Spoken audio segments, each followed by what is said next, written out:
ونتوكل عليه ونعوذ بالله من شرور أنفسنا ومن سيئات أعمالنا من يهد الله فلا مضل له ومن يضلله فلا هادي له ونشهد أن لا إله إلا الله وحده لا شريك له ونشهد أن سيدنا ونبينا وحبيبنا وشفيعنا ومولانا محمدا عبده ورسوله أما بعد فأعوذ بالله من الشيطان الرجيم بسم الله الرحمن الرحيم يا أيها الذين آمنوا كتب عليكم الصيام كما كتب على الذين من قبلكم لعلكم تتقون وقال النبي صلى الله عليه وسلم إذا جاء رمضان فتحت أبواب الجنة أو كما قال رسول الله صلى الله عليه وسلم اللهم صل على سيدنا محمد وعلى آل سيدنا محمد وبارك وسلم اللهم صل على سيدنا محمد وعلى آل سيدنا محمد وبارك وسلم اللهم صل على سيدنا محمد وعلى آل سيدنا محمد وبارك وسلم محترم حاضرین کرام، بزرگان دین، نوجوانان اسلام، عزیز طلبہ، پردہ نشین امت کی مائیں، بہنیں، بیٹیاں اور معزز خواتین، اس جمعہ کے موقع پر آپ حضرات کے روبرو جس عنوان کے تحت، جس موضوع کے تحت قرآن و حدیث کی روشنی میں آپ حضرات سے گفتگو کرنا ہے، وہ ہے ماہ رمضان اور ماہ روزہ اور موجودہ امت کے حالات۔ بزرگان محترم، قرآن مجید میں اللہ جل جلالہ عم نوالہ نے ارشاد فرمایا یا ایھا الذین آمنوا کتب علیکم الصیام کما کتب علی الذین من قبلکم لعلکم تتقون۔ اے ایمان والو، سب سے پہلے میں یہ بتا دوں، اس عنوان کی ضرورت مجھے اس وجہ سے پڑی، عام طور پر ان عنوانات پر رمضان کی فضیلت، روزے کی فضیلت، ان عنوان پر بیان رمضان کے مہینے میں ہوتا ہے۔ حقیقت میں ہونا تو اس سے پہلے چاہیے، کیونکہ اس سے پہلے، روزے کے آنے سے پہلے روزے کی اہمیت ہمارے دلوں میں ہو، رمضان کی اہمیت رمضان کے آنے سے پہلے ہمارے دلوں میں ہو، رمضان کے آنے سے پہلے رمضان کیسے گزارنا ہے یہ ہمیں معلوم ہو، رمضان کے آنے کے بعد اس کی اہمیت پیدا کرنے کی کوشش یہ مناسب نہیں ہے، کیونکہ وقت نکل گیا، رمضان شروع ہو گیا، کئی دن اس کے گزر جاتے ہیں، پھر اہمیت ہمیں پیدا ہوتی ہے۔ اس کے لیے ضروری یہ ہے کہ پہلے ہمارے اندر اس کی قدر، اس کی اہمیت، اس کی عظمت ہمارے دلوں میں پیدا ہو جائے۔ تو قرآن مجید میں اللہ تعالیٰ فرماتا ہے اے ایمان والو، یا ایھا الذین آمنوا، ایمان والوں کا ٹائٹل دے کر اللہ تعالیٰ نے کیوں ہمیں مخاطب کیا؟ ایمان والوں کا مطلب اے ماننے والوں، فرما برداری کرنے والوں، تم ماننے والوں ہو، اس وجہ سے ہم تمہیں ایک کام دے رہے ہیں کہ تم مانو گے۔ ماننے والوں کو ہی کام دیا جاتا ہے، نافرمانوں کو کام نہیں دیا جاتا۔ جو اطاعت میں، اتباع میں مان کر چلنے والے جو ہوتے ہیں انہی کو کام دیا جاتا ہے۔ نافرمانی کرنے والے، گڑبڑ کرنے والے، ماحول خراب کرنے والے جو ہوتے ہیں ان کو کام نہیں دیا جاتا۔ اللہ کی نظروں میں جو لوگ ایمان والے ہیں ان سے اللہ تعالیٰ ماننے والوں سے مخاطب ہو کر کہتے ہیں اے ایمان والوں، اے فرما برداری کرنے والوں۔ اس کا مطلب یہ ایک اور فرما برداری کرو روزے رکھ کر۔ اے ایمان والوں، کتب علیکم الصیام، تم پر روزے فرض کر دیے گئے ہیں، روزے فرض قرار دیے گئے ہیں۔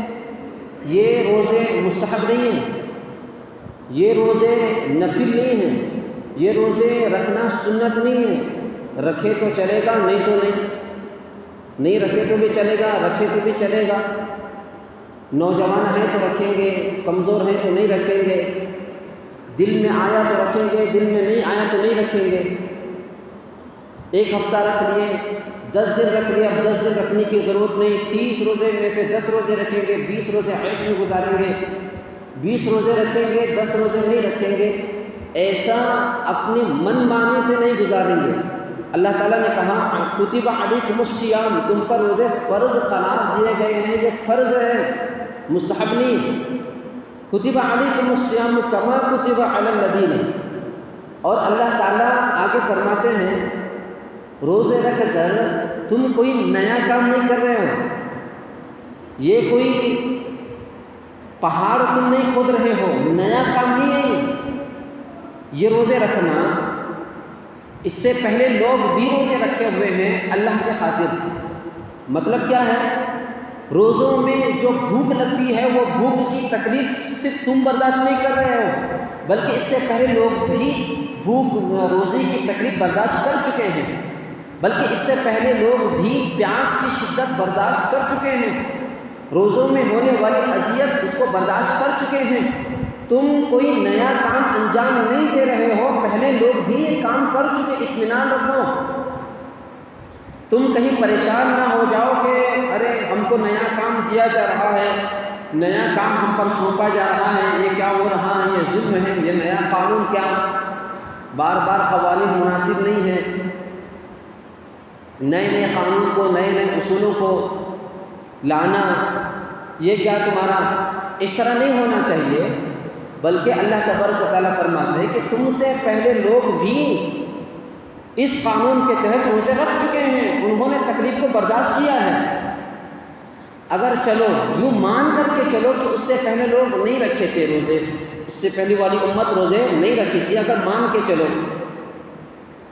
اگر یہ مان کر بھی چلیں گے تب بھی اس امت پر یہ روزے فرض ہوئے ہیں، تو اس امت کے آنے کے کتنے سال ہو گئے؟ تقریباً 1400 سال ہو گئے۔ تو یہ روزے رکھنا کوئی نیا نہیں ہے آپ لوگوں پر، بلکہ یہ روزے جو رکھ رہے ہیں یہ 1400 سال سے ہو رہے ہیں۔ اس سے پہلے لوگ 1400 سال پہلے لوگ بھی رکھ چکے ہیں، یہ مطلب ہے۔ ایسا نہیں ہے کہ روزے فرض ہوئے ہیں وہ صرف 2024 کے لوگوں پر ہے یا 2023 کے لوگوں پر ہے، ایسا نہیں ہے۔ کتب علیکم الصیام کما کتب علی الذین من قبلکم لعلکم تتقون۔ اب آئیے روزوں کے رکھنے کا کیا مقصد ہے؟ روزہ کیوں رکھا جا رہا ہے؟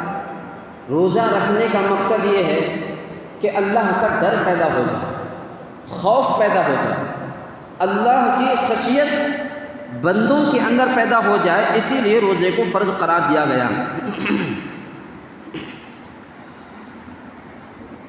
تقویٰ اسی کو کہتے ہیں، اللہ کا ڈر پیدا ہونا، پرہیزگاری، تقویٰ۔ تقویٰ کا عربی میں کیا معنی ہے؟ تقویٰ کہتے ہیں عربی میں وقایہ کو، یعنی اللہ کے خوف کو وقایہ کو کہتے ہیں۔ وقایہ کا معنی اللہ کا خوف، وقایہ سے ہے، یہ عربی لفظ ہے۔ اور وقایہ کا کیا معنی ہے؟ ایک تو خوف ہوا، اور ایک وقایہ کا معنی کیا ہے؟ فرط الصیانہ، یعنی بہت زیادہ بچنا، بہت زیادہ بچنا۔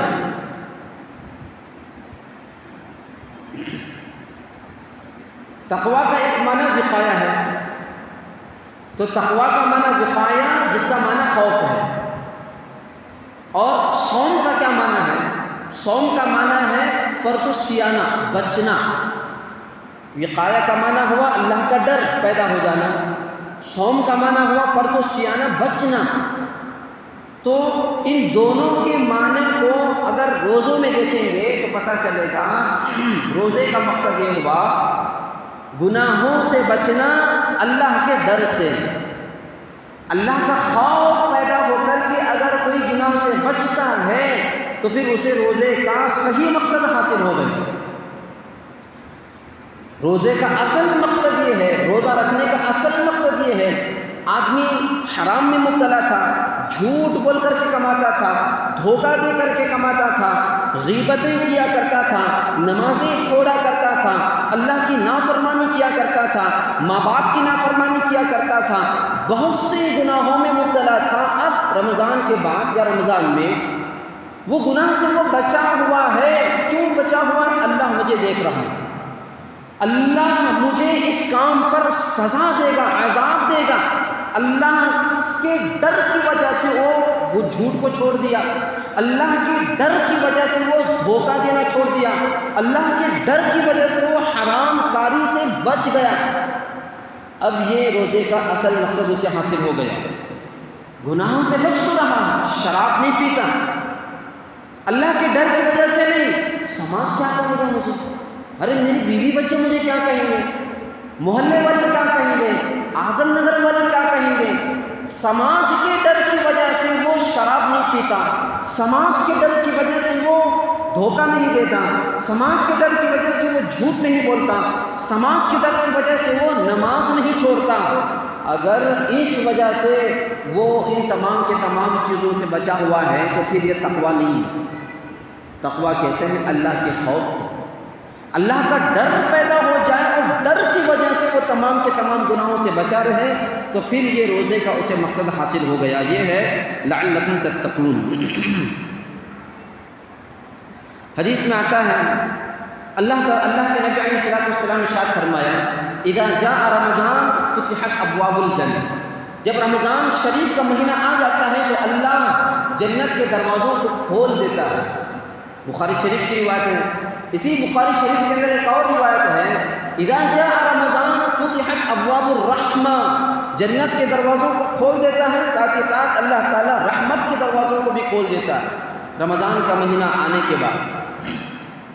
بخاری شریف کی ہی روایت ہے، اللہ کے نبی علیہ الصلوۃ والسلام نے ارشاد فرمایا ان للہ عتقا فی کل یوم ولیلۃ ولکل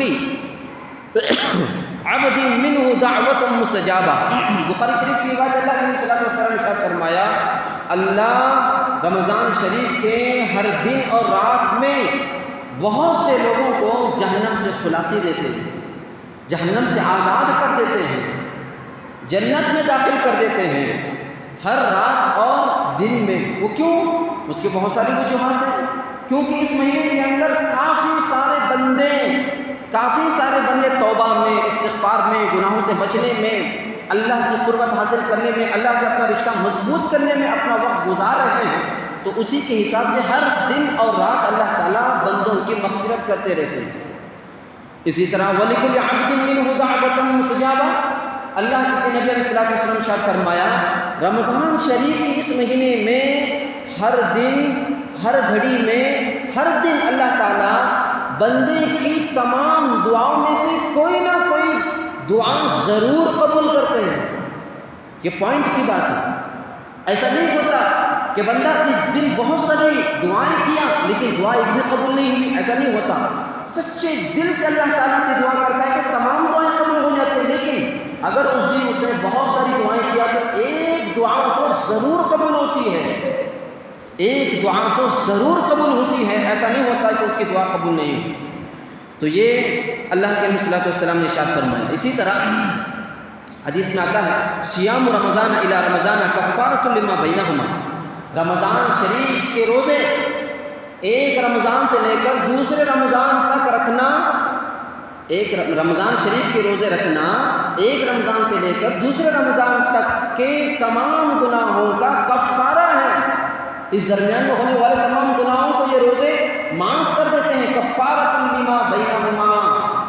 مثلا یہ 2024 چل رہا ہے، 2023 سے لے کر 2024 میں جتنے بھی گناہ ہو چکے ہیں، ہونے والے نہیں، ہو چکے ہیں، اللہ تعالیٰ ان روزوں کی برکت سے ان تمام گناہوں کو معاف کر دیتا ہے۔ لیکن وہ گناہ سے مراد وہ چھوٹے چھوٹے گناہ ہیں، گناہ صغیرہ ہیں۔ گناہ کبیرہ بغیر توبہ کے معاف نہیں ہوتے، بغیر ہاتھ اٹھائے کے معاف نہیں ہوتے، بغیر معافی مانگے کے معاف نہیں ہوتے، بغیر حق ادا کیے کے معاف نہیں ہو سکتے، بغیر جا کے پیر پکڑ کر معافی کرانے کے ہرگز نہیں ہو سکتے، یاد رکھیے۔ رمضان کا لفظ ہے رمضان۔ رمضان کے معنی کیا ہے؟ جلنا، جلانا۔ رمضان کو رمضان اسی وجہ سے کہا جاتا ہے کہ بندہ اس مہینے میں اللہ کے قریب آ جاتا ہے، روزوں کے ذریعے سے، عبادت کے ذریعے سے، تراویح کے ذریعے سے، نمازوں کے ذریعے سے، ذکر و اذکار کے ذریعے سے، دعاؤں کے ذریعے سے، سجدہ اور رکوع کے ذریعے سے، زکوٰۃ ادا کرنے کے ذریعے سے، صدقہ اور خیرات ادا کرنے کے ذریعے سے۔ اسی وجہ سے بندہ بہت سارے گناہوں میں جو مبتلا تھا، ان عبادتوں کی وجہ سے اللہ تبارک و تعالیٰ بندے کو گناہوں سے پاک و صاف کر دیتے ہیں، گناہ کو جلا دیتے ہیں۔ اسی وجہ سے رمضان کو رمضان کہا جاتا ہے۔ رمضان گناہوں کو جلانے کے لیے ہے، رمضان گناہوں کو بندے سے تمام کے تمام پاک و صاف کرنے کے لیے ہے۔ اسی وجہ سے رمضان کو رمضان کہا جاتا ہے۔ رمضان کے 3 نام ہیں عام طور پر، جو لوگ رمضان کو کتنے کہتے ہیں؟ رمضان المبارک ایک نام ہے، اور ایک نام ہے رمضان المعظم، اور ایک ہے نام جو ہندوستان میں کہا جاتا ہے عام طور پر رمضان شریف، ہے نا؟ 3 نام ہیں اس کے۔ رمضان المبارک کو مبارک اس وجہ سے کہتے ہیں کہ یہ رمضان کا مہینہ برکت کا ذریعہ ہے، نیکیوں میں برکت، عبادتوں میں برکت، سکون ہی سکون، اطمینان ہی اطمینان، عمر میں برکت ہے، روزی میں برکت ہے، گھروں کے اندر برکت ہے، آل اولاد میں برکت ہے، کھانوں میں جو ہے صحت میں، ہر چیز میں اللہ تبارک و تعالیٰ نے رمضان کے مہینے کے اندر برکتیں رکھا ہوا ہے۔ ان برکتوں کی وجہ سے اس مہینے کو رمضان المبارک کہا جاتا ہے۔ ایک نماز پڑھو 70 نمازیں پڑھنے کا ثواب، ایک نیکی کرو 70 نیکیاں کرنے کا ثواب ہو جاتا ہے۔ نیکیاں ہی نیکیاں، شب قدر آ گیا تب 1000 راتوں سے بہتر وہ رات ہے جس میں آپ نمازیں پڑھیں گے، دعائیں کریں گے، دعاؤں کی قبولیت، دعاؤں میں برکتیں اللہ تبارک و تعالیٰ نے رکھا ہے، ہر چیز میں اللہ تبارک و تعالیٰ نے برکتیں رکھا ہے۔ اسی وجہ سے اس مہینے کو رمضان المبارک کہا جاتا ہے، برکت مہینہ، بہت سی برکتوں والا، خیر اور رحمتوں والا یہ مہینہ ہے۔ دوسرا معنی اس کا رمضان المعظم۔ رمضان المعظم، اس مہینے کو رمضان المعظم کیوں کہا جاتا ہے؟ اس وجہ سے کہا جاتا ہے کہ یہ رمضان کا مہینہ بڑی عظمتوں والا مہینہ ہے، بہت ساری خصوصیتوں والا مہینہ ہے، بہت ساری اہمیتوں والا مہینہ ہے، کئی ساری فضیلتیں اس کے تعلق سے ہیں، کئی ساری خصوصیتیں اس کے تعلق سے وارد ہیں۔ رمضان کے مہینے کے اندر بہت ساری خصوصیتیں ہیں، یہ عظمت والا مہینہ ہے، کیونکہ روزے کا ثواب بڑھا دیا گیا ہے، نیکیوں کا ثواب بڑھا دیا گیا ہے، دگنا ثواب کر دیا گیا ہے، تو اس وجہ سے رمضان المبارک کو معظم کہا جاتا ہے۔ اور جو چیز جتنی عظمت والی ہو جاتی ہے، جو چیز جتنی عظمت والی ہو جاتی ہے، اب دیکھیے اس کی عظمت کا اندازہ لگائیے، اس مہینے میں اس کی عظمت اتنی ہے کہ شیطان کو بھی قید کیا جاتا ہے، شیاطین کو قید کیا جاتا ہے۔ کوئی نیک مجلس لگی ہوئی ہے جس میں صرف نیک لوگ آ رہے، اچھے لوگ آ رہے، اچھے لوگ، نیک صالح لوگوں کی ایک مجلس لگی ہوئی ہے۔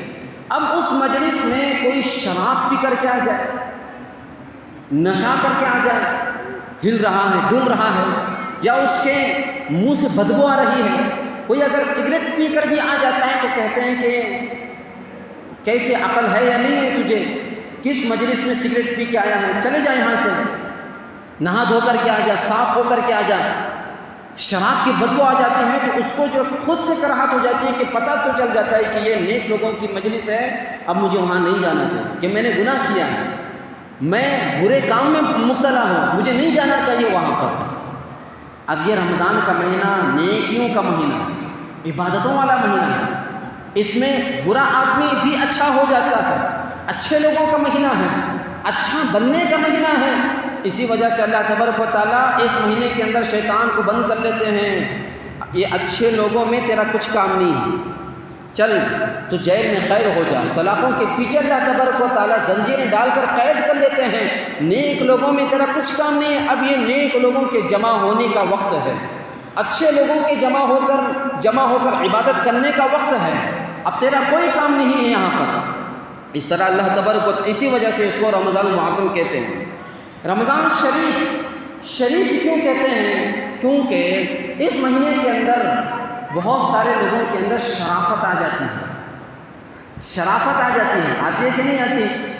اگر بہت سارا برا بھی ہو، سال بھر کئی برائیوں کے اندر مبتلا ہے، گناہوں میں مبتلا ہے، لیکن رمضان آتے ہی اس کے چہرے سے شرافت ٹپکتی ہے، رمضان آتے ہی اس کی آنکھوں سے شرافت ٹپکتی ہے، اس کے لباس سے شرافت ٹپکتی ہے، اس کے اخلاق بدل جاتے ہیں، اس کے کردار بدل جاتے ہیں، اس کے بول بدل جاتے ہیں۔ ماشاءاللہ کیا محسوس ہوتا ہے، ایسا لگتا ہے کہ آج ہی آسمان سے اترا ہوا ہے۔ تو بہت سے اچھا منظر، ماشاءاللہ ایک ماحول بن جاتا ہے، معاشرہ بن جاتا ہے رمضان شریف کے مہینے میں۔ شرافت آ جاتی ہے لوگوں کے اندر، اگرچہ کہ یہ شرافت عارضی ہو، ٹمپروری کیوں نہ ہو، رمضان گزرتے ہی شرافت ختم ہو جاتی ہے، پھر اس کے بعد غلاظت آ جاتی ہے اس کے اندر، رذالت آ جاتی ہے اس کے اندر، وہ ٹمپروری شرافت ختم ہو جاتی ہے، یہ الگ بات ہے۔ لیکن رمضان شریف کے اس مہینے میں شرافت آ جانے کی وجہ سے تھوڑی بہت، اسی وجہ سے اس کو رمضان شریف کے اس مہینے کو رمضان شریف کہا جاتا ہے۔ رمضان کی بہت ساری فضیلتیں ہیں، اس میں قرآن کا نزول ہوا، اس مہینے میں اللہ تبارک و تعالیٰ نے قرآن کو نازل کیا ہے۔ دوسری خصوصیت، اللہ تبارک و تعالیٰ نے اس مہینے میں شب قدر رکھا ہوا ہے، اس مہینے کے اندر ایک بہت بڑی رات رکھی ہوئی ہے۔ تیسری خصوصیت، اس مہینے کے اندر ہی اللہ تبارک و تعالیٰ نے آسمانی کتابوں کو نازل کیا ہے، آسمانی کتابیں اللہ تبارک و تعالیٰ نے اس میں نازل کی ہیں، تورات ہو، زبور ہو، انجیل ہو، قرآن ہو، یہ بڑی بڑی چار کی چار کتابیں، تورات، انجیل، زبور، یہ آسمانی کتابیں، سچی کتابیں، ان کو اللہ تبارک و تعالیٰ نے رمضان شریف کے مہینے میں نازل کیا ہے، یہ خصوصیت ہے۔ چوتھی خصوصیت اس کی شیاطین، سرکش شیاطین کو اللہ تبارک و تعالیٰ نے اسی مہینے میں قید کر رکھا ہے، اس مہینے میں اللہ تبارک و تعالیٰ نے قید کر دیا ہے، یہ چوتھی خصوصیت، یہ بہت بڑی خصوصیت ہے۔ شیطان کو اللہ تبارک و تعالیٰ نے اس مہینے میں کیوں قید کیا ہے؟ قید اس وجہ سے کیا ہے کہ آپ عام طور پر آپ لوگوں نے دیکھا ہوگا، ملکوں کا جو قوانین جو ہوتے ہیں، رولز جو ہوتے ہیں، لا جو ہوتا ہے، قانون یہ ہوتا ہے کہ اگر کسی کے کوئی بھی کسی فساد کے موقع پر پایا جائے، پکڑا جائے، گجرات کے فساد میں پکڑا گیا، ممبئی کے فساد میں پکڑا گیا، میوات کے فساد میں کوئی پکڑا گیا، اتراکھنڈ کے فساد میں کوئی اگر پکڑا گیا، ڈاؤٹ آ جائے، وہ الگ بات ہے کہ کرنے والا، جرم کرنے والا، فساد مچانے والا، آتنک کا ماحول پیدا کرنے والا، دہشت گردی کرنے والا، وہ پرائم منسٹر بن سکتا ہے، وزیر دفاع بن سکتا ہے، وہ الگ چیز ہے۔ لیکن قانون تو یہ فی نفسی قانون کیا ہے؟ فی نفسی قانون یہ ہے کہ جس پر جرم کا اگر جو ہے اس پر الزام لگا ہوا ہے، فساد مچانے کا الزام اگر اس پر لگا ہوا ہے، ماحول خراب کرنے کا الزام اس پر لگا ہوا ہے، تو فی نفسی قانون یہ ہے امن کے ماحول میں اس کو قید کر دیا جاتا ہے، کیونکہ یہ امن کا دشمن ہے، قانون کے حساب سے یہ امن کا دشمن ہے، یہ شانتی کا دشمن ہے، ان لوگوں کو امن برداشت نہیں ہوتا، ان لوگوں کو شانتی برداشت نہیں ہوتی، ان لوگوں کو سلامتی برداشت نہیں ہوتی۔ اسی وجہ سے امن کے دنوں میں عید الفطر آ گیا، عید الاضحیٰ آ گیا، پھر یہ ہے کہ غیر مسلموں کے اگر کوئی تہوار آ گئے تو ان تہواروں کے اندر ان امن کے دشمنوں کو پولیس ان کے گھر جاتی ہے اور اس کو پکڑ کر کے سیدھا جیل کے سلاخوں میں ڈال دیتی ہے۔ کیوں؟ کیونکہ تو امن کا دشمن ہے، تجھ سے لوگ بہت پریشان ہیں، ان کے تہواروں میں تو کچھ بھی کر سکتا ہے، کچھ بھی فساد مچا سکتا ہے، کہ تم ہماری نگاہوں میں رہے گا تو پھر فساد نہیں مچائے گا، فساد نہیں ہوگا، امن باقی رہے گا۔ تو امن کے دشمنوں کو امن کے ماحول میں قید کر دیا جاتا ہے۔ یہ شیطان عمل کا دشمن ہے، امن کا دشمن نہیں بلکہ عمل کا دشمن ہے، اعمال کا، اچھے کاموں کا دشمن ہے۔ اس لیے اچھے کاموں کے مہینے میں اللہ تبارک و تعالیٰ اچھے کاموں کے دشمن کو قید کر لیتا ہے۔ رمضان کا شریف کا مہینہ اچھے کاموں کا مہینہ ہے، اعمال کا مہینہ ہے، اور شیطان یہ اعمال کا دشمن ہے۔ اسی وجہ سے عمل کے دشمن کو اللہ تبارک و تعالیٰ رمضان کے مہینے میں قید کر لیتا ہے۔ اسی وجہ سے یہ قید ہے، رمضان کا مہینہ آتے ہی اس کو قید کر دیا جاتا ہے۔ اب لیکن مسئلہ یہ ہے، بعض لوگ، بہت سارے لوگ رمضان کا مہینہ آنے کے بعد بھی شیطان قید ہے، رمضان کا مہینہ آ چکا ہے، رحمتوں والا، دل نرم ہو جاتے ہیں، شرافت آ جاتی ہے لوگوں کے اندر رمضان کی عظمت کی وجہ سے، برکتوں کی وجہ سے۔ لیکن کئی ایسے لوگ ہیں رمضان کا مہینہ آنے کے باوجود بھی ان سے وہ برائیاں نہیں چھوٹتی، سال بھر فلمیں دیکھ کر کے ٹی وی کے سامنے بیٹھ کر اپنا وقت گزارتے تھے، رمضان کے مہینے میں بھی بیٹھ کر کے زندگی گزارتے ہیں، پورا رمضان بھر جھوٹ بول کر کے، پورا سال بھر جھوٹ بول کر کے کماتے تھے، رمضان کے مہینے میں بھی جھوٹ ان سے نہیں چھوڑتا، دھوکہ دے کر کے کماتے تھے، دھوکہ رمضان کے مہینے میں بھی نہیں چھوڑتا، غیبتیں کیا کرتے تھے بیٹھ کر، چار کا ٹولہ لگا کر کے، اس نے ویسا کیا، اس نے ایسا کیا، وہ ویسا ہے، یہ ایسا ہے، غیبتوں کے ٹولے لگے ہوئے ہوتے تھے، رمضان کا مہینہ آنے کے باوجود بھی وہ غیبتیں ان سے نہیں چھوٹتی۔ بہت سارے گناہ ایسے ہوتے ہیں، شراب پورے 11 مہینہ پیا تھا، رمضان کا مہینہ آنے کے باوجود بھی وہ شراب اس سے نہیں چھوٹی، سود نہیں چھوٹتا، حرام کاری نہیں چھوٹتی، سود کو سود نہیں سمجھتا، حرام کو حرام نہیں سمجھتا رمضان کے مہینے میں بھی۔ کیوں؟ ایسا کیوں؟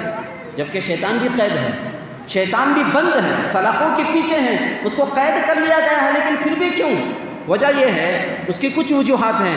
پہلی وجہ یہ ہے کہ اللہ تبارک و تعالیٰ جو حدیث کے اندر جو بیان کیا گیا ہے کہ شیطان کو قید کر لیا جاتا ہے، اس سے مراد سرکش شیاطین ہیں، بڑے بڑے شیاطین، بڑے بڑے ماسٹر مائنڈ جو شیاطین ہوتے ہیں ان کو قید کیا جاتا ہے، چھوٹے چھوٹے شیطانوں کو ویسا ہی چھوڑ دیا جاتا ہے، وہ چھوٹے چھوٹے شیطان ان پر حاوی ہو جاتے ہیں اور ان کو ان کے کاموں میں برابر کنٹینیو کراتے ہوئے رہتے ہیں، اور وہ اپنے کاموں میں شیطان کے بہکاوے میں آ کر گناہوں میں مبتلا رہتے ہیں، ایک وجہ۔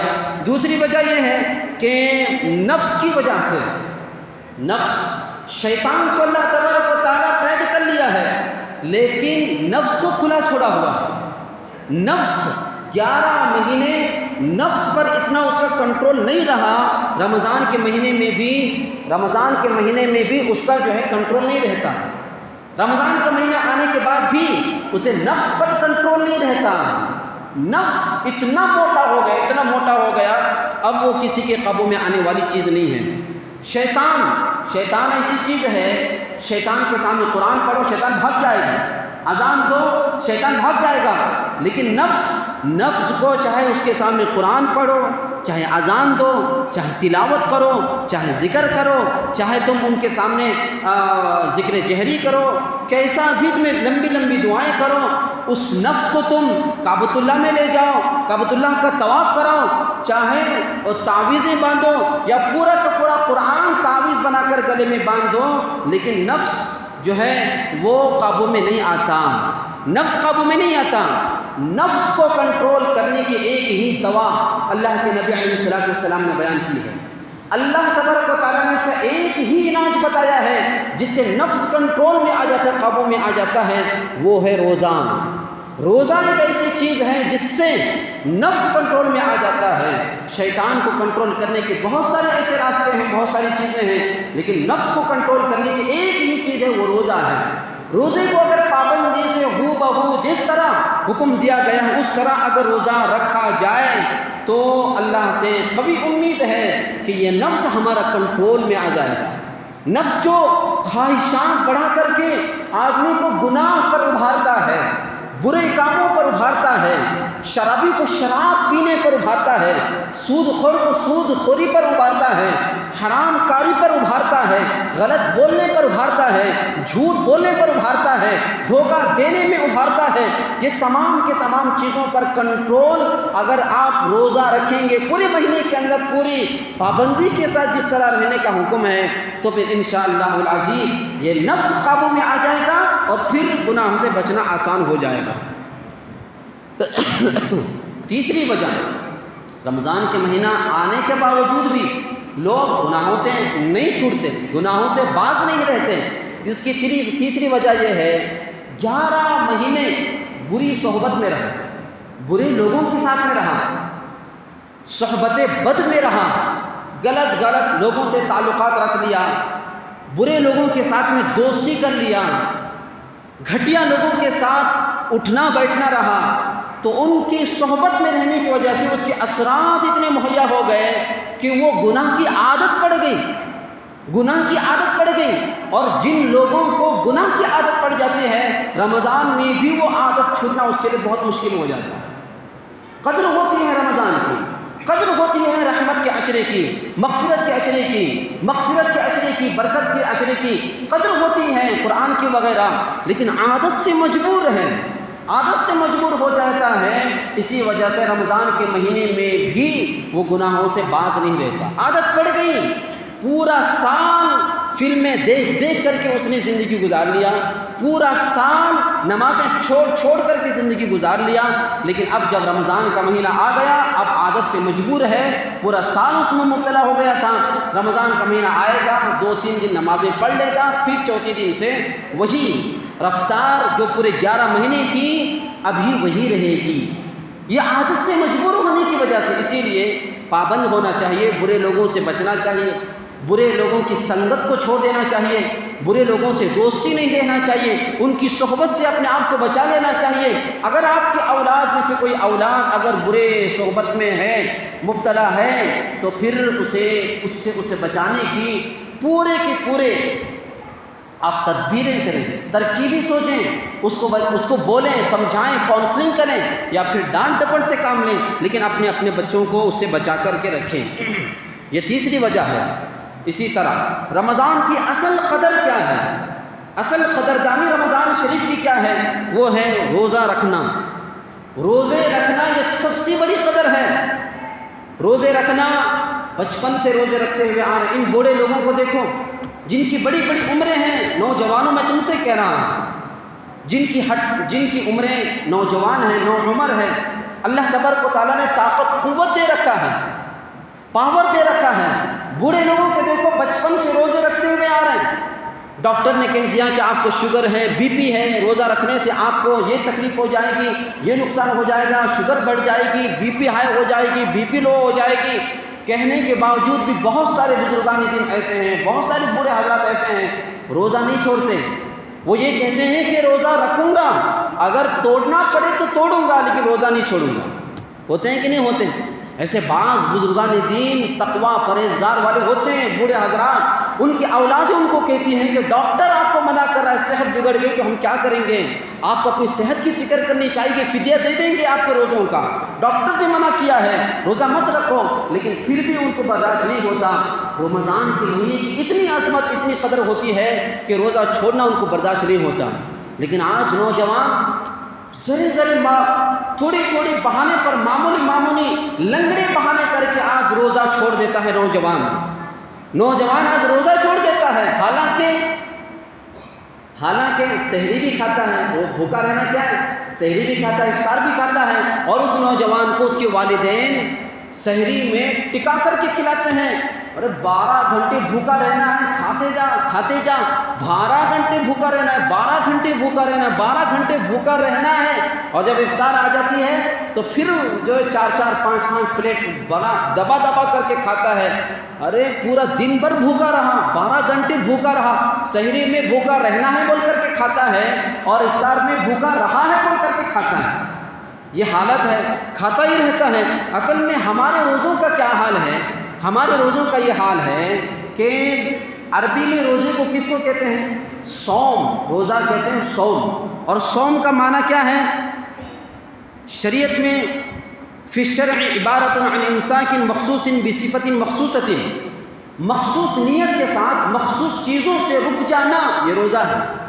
مخصوص نیت کے ساتھ مخصوص چیزوں سے رک جانا، اپنے آپ کو روکنا، یہ روزہ ہے۔ اور ایک عربی میں لفظ آتا ہے، یہ تو صوم صاد سے ہوا، اور ایک آتا ہے روزہ سین سے، صوم۔ صوم کا معنی ہے، صوم کا معنی ہوا روزہ رکھنا، بچ جانا تمام چیزوں سے، مخصوص چیزوں سے۔ اور سین کا معنی صوم سے کیا معنی ہوا؟ چرنا۔ چرنا معنی ہو جاتا ہے صوم کا۔ ہمارے نوجوان لوگ، ہم لوگ جو روزہ رکھتے ہیں وہ صاد کا روزہ تو نہیں ہو سکتا بلکہ سین کا روزہ ہو سکتا ہے۔ افطاری میں بھی کھا رہے ہیں، سحری میں بھی کھا رہے ہیں، دبا دبا کر کے کھا رہے ہیں۔ عربی میں ایک اونٹ ہوتا تھا، وہ اونٹ مشہور سفروں میں استعمال کیا کرتے تھے۔ سفر میں جب جاتے تو اونٹ کو ساتھ میں رکھتے تاکہ بیچ میں اگر پانی کی ضرورت پڑی، کیونکہ اس کے میلے میں تھیلی ایسی ہوتی تھی جو اپنے تھیلی میں پانی جمع کر کے رکھا ہوا ہوتا تھا۔ آج کے نوجوانوں کو یہ حال ہے، سحری میں اتنا دبا دبا کر کے کھاتے ہیں، اتنا دبا دبا کر کے کھاتے ہیں، دوپہر میں اگر بھوک لگ جائے تو وہ یہاں سے ایک پلیٹ لے لیتے ہیں، جو بچا ہوا ہے میدے میں ڈال دیتے ہیں۔ شام کو بھوک لگی تو یہاں سے میدے میں ڈال دیتے ہیں۔ میدے کو بھوکا رہنے کا احساس ہی نہیں ہوتا، بھوکے رہنے کا احساس ہی نہیں ہوتا، اتنا دبا دبا کر کے کھا رہے ہیں، تو پھر روزے کی حقیقت کہاں سے حاصل ہوگی؟ بھوکا رہنا، روزے کا اصل مقصد کیا ہے؟ روزے کا اصل مقصد یہ ہے کہ بھوکا رہنا کا احساس پیدا ہو جائے۔ یہ بھوکے رہنے پر ہی نفس کنٹرول ہو سکتا ہے۔ اور پھر ایک دوسرا مقصد یہ ہے روزے کا، وہ یہ ہے کہ غریب لوگ غربت میں کس طرح زندگی گزارتے ہیں، بھوکی کی زندگی گزارتے ہیں، پیاسوں کی زندگی گزارتے ہیں، ان کے اس غربت کے احساس کی وجہ سے بھی اس روزے کو فرض قرار دیا گیا، تاکہ ان غریب لوگوں کی تکلیف کو تم سمجھ سکو۔ روزے رکھ کر کے آدمی کو احساس ہو جاتا ہے، محسوس ہو جاتا ہے، یہ بھی اس کا ایک مقصد ہے۔ تو لہٰذا یہ تمام کی تمام چیزیں ہیں، یاد رکھیے۔ اسی طرح رمضان شریف جو ہمارا ماحول بن چکا ہے معاشرے میں، سماج میں، رمضان شریف کا جو مہینہ ہے وہ رمضان آدمی کو، مسلمان کو ربانی بنانے کے لیے ہے، رمضانی بنانے کے لیے نہیں۔ اس کی ایک مثال یہ ہے کہ ایک شخص اپنے پاس ایک کتا پالا ہوا تھا، وہ کتے کو اس نے ہرن کا شکار کرنے کے لیے چھوڑ دیا، چھو بول کر، تو وہ ہرن دوڑنے لگی اور یہ کتا بھی دوڑنے لگا۔ کتا شکار کرنے کے لیے دوڑ رہا ہے، ہرن اپنی جان بچانے کے لیے دوڑ رہی ہے۔ ہرن بچ کر نکل گئی، کتا واپس آ گیا مایوس ہو کر۔ کسی نے ہرن سے پوچھا کہ تم جو ہے کس طرح بچ نکلی؟ اس نے کہا کہ میں اپنی جان بچانے کے لیے نکل گئی کہ کہیں میری جان نکل نہ جائے، جان نکلنے کے ڈر سے، جان نکل نہ جائے اس وجہ سے میں دوڑ رہی تھی۔ کتے کو کسی نے پوچھا کہ تم واپس کیوں آئے؟ اس نے کہا کہ مالک کی میرے اوپر نظر تھی، جب تک میرا مالک مجھے دیکھ رہا تھا تب تک میں ہرن کے پیچھے شکار کے لیے جا رہا تھا، جیسے ہی میری مالک کی نظر ٹوٹ گئی تو میری ہمت بھی پست ہو گئی، میں پیچھے چلا گیا۔ اسی طرح آج مسلمانوں کا حال ہے۔ رمضان شریف کا مہینہ آ جاتا ہے، رمضان کا مہینہ ختم تو پھر اس کے بعد پابندیاں بھی ختم، پھر جھوٹ میں مبتلا، پھر گناہوں میں مبتلا، پھر جو دھوکے میں مبتلا، پھر غیبتوں میں مبتلا، پھر نماز چھوڑنے کے گناہوں میں مبتلا، پھر فلمیں دیکھو، پھر جو عیاشیاں کرو، پھر جو گناہوں میں مبتلا ہو جاؤ، یہ حال ہو جاتا ہے۔ رمضان کی حد تک ہماری یہ ساری کی ساری پابندیاں ہوتی ہیں۔ کتے کی طرح مت بنو بلکہ اس ہرن کی طرح بنو کہ ہم گناہوں سے بچیں گے، حرام سے بچیں گے، نماز چھوڑنے کے گناہ سے بچیں گے۔ کب تک؟ جان نکلنے تک، جب تک کہ اسرائیل علیہ السلام ہماری جان نکالنے کو نہیں آتے، جان نکلنے تک ہمیں ان تمام گناہوں سے بچنا ہے۔ یہ نیت سے رمضان کو ہمیں گزارنا ہے۔ اللہ سے دعا ہے اللہ تبارک و تعالی ہم تمام کو عمل کرنے کی توفیق عطا فرمائے۔ آمین وآخر دعوانا الحمدللہ رب العالمین۔